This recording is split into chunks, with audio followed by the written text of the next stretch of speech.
ગણપતિ બાપ્પા મોરિયા।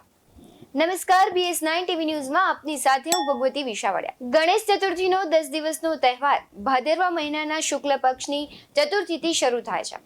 ગણેશ ચતુર્થીના દિવસે લોકો ગણપતિ બાપાને પોતાના ઘરે લાવે છે અને વિધિ વિધાન પ્રમાણે તેની પૂજા અર્ચના કરે છે। હિન્દુ દેવતાઓમાં દરેક દેવતાનું પોતાનું એક વાહન હોય છે। વિષ્ણુ ભગવાનનું ગરુડ છે, માતા લક્ષ્મીનું વાહન ઘુવડ છે, માતા સરસ્વતીનું વાહન હંસ છે, ભગવાન શિવનું વાહન નંદી એટલે કે બળદ છે, માતા પાર્વતીનું વાહન વાઘ છે।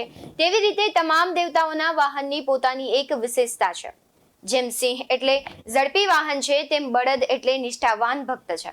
પરંતુ શું તમે જાણો છો કે ભગવાન ગણેશે પોતાના વાહન તરીકે ઉંદરને કેમ પસંદ કર્યો? ભગવાન ગણેશજીની ઉંદર પર સવારી પાછળ એક રહસ્ય છુપાયેલું છે। આવો જાણીએ। એક દંતકથા અનુસાર એકવાર ભગવાન ગણેશનું ગજમુખાસુર નામના રાક્ષસ સાથે યુદ્ધ થયું હતું। ગજમુખાસુરને કોઈ શસ્ત્રથી મારી શકાય તેમ ન હતો, કારણ કે તેને વરદાન મળ્યું હતું। ત્યારે ગજમુખાસુર પર ગણેશજીએ તેના એક દાંત વડે હુમલો કર્યો। આનાથી ડરીને ગજમુખાસુર ત્યાંથી ઉંદર બનીને ભાગવા લાગ્યો, પરંતુ ગણેશજીએ તેના પોતાના પાસમાં બાંધી લીધો।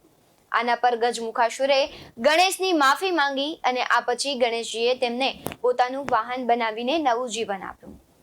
બીજી એક એવી પણ માન્યતા છે કે દ્વાપર યુગમાં એક બળવાન ઉંદરે મહર્ષિ પરાશરના આશ્રમમાં તોડફોડ કરી હતી।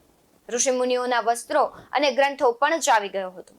તેનાથી વ્યતીત થઈને મહર્ષિ પરાશર ગણેશજીની મદદ લેવા આવ્યા અને આના પર ગણેશજી ઉંદરને પકડવા આવ્યા। ગણેશે ગાળિયો ફેંક્યો। ઉંદર ગાળિયાનો પીછો કરતો કરતો પાતાળ લોક પહોંચી ગયો। ત્યાંથી ગાળિયો તેને બાંધીને ગણેશજીની સામે લઈ ગયો અને ગણેશજીએ ઉંદરને કહ્યું કે હવે તું મારા શરણમાં છો, તું જે ઈચ્છે તે માંગી શકે। આના પર ઉંદરે કહ્યું કે મારે તમારી પાસેથી કંઈ જ નથી જોઈતું, પરંતુ તમે મને કંઈ પણ પૂછી શકો છો।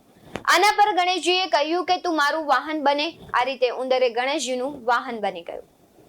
આવા જ વધુ અહેવાલો સાથે ફરી મળતા રહીશું। તમે અમારી YouTube ચેનલને સબસ્ક્રાઇબ કરવાનું, અમને Facebook અને Instagram પર ફોલો કરવાનું ભૂલશો નહીં। બાકી અવનવી અપડેટ્સ મેળવવા માટે આપ જોતા રહો BS9 ટીવી ન્યૂઝ। અહીં આપવામાં આવેલ માહિતી ધાર્મિક માન્યતા પર છે, ત્યારે BS9 ટીવી ન્યૂઝ તેની કોઈ પણ પુષ્ટિ કરતું નથી। નમસ્કાર।